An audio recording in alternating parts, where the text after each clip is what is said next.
What's up, Holly? Ramping as I move through these. Okay. So, I think first, depth is pretty good. What we need to do is get a little bit tighter during the transition.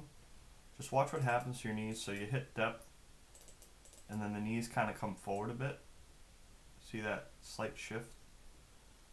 So, as you're coming down into depth, really make sure that you're biasing the weight on the heels and that make sure that the knees are staying back.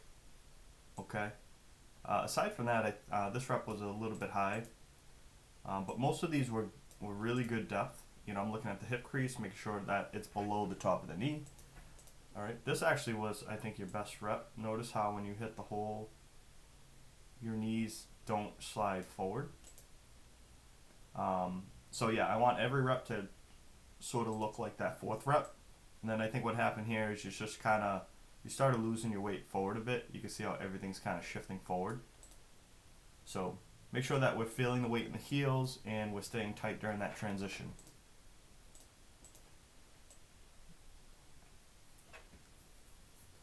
All right, on the unrack, just notice how much distance you have to go. I'll just pause it right here. So let's go ahead and raise up the J hooks. We don't want it so low that it's like a quarter of a rep. So raise up the J hooks, and then what we want is we want the bar to come forward, which it is. So if you notice the bar off the hooks, it comes forward. That's exactly how I want it to happen, okay? Increasing the height of the J hooks is gonna help get you tighter, and it's gonna help minimize effort there. I like how you slowed yourself down in between each rep. All right, the first one was kind of fast, meaning when you locked out, you immediately go into the next rep. So just spend a moment at the top, making sure that everything is balanced in where you want it to be. And we want to make sure that the lockout is over the shoulder joint. So I just want you to look at kind of this rep here. And notice how the bar is, so the shoulders are here, the bar is forward of the bar. We just want to make sure the bar is stacked over the shoulders on the lockout. And that's why we want to pause at the top, and we want to confirm that everything's nice and balanced and stacked, okay?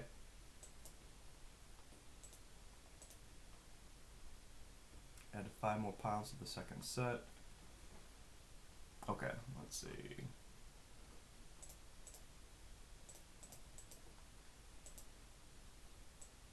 I think these look great. So I'm looking at your hip and your shoulders. I want to make sure that they're rising together. I want to make sure your back is straight. And all that stuff, you're doing pretty well. Like I said, in person, we're looking at the toes, and the weight is extremely back in the heels. We do want it back, but we also want to make sure that we're planting the toes. So make sure the toes are planted, and make sure that you're pressing through the middle of your foot. Aside from that, I think as we add weight, that might kind of clear itself up, but let's make sure that we're planting the toes and keeping the weight over the middle of the foot. All right, Holly, good work. I'll see you later.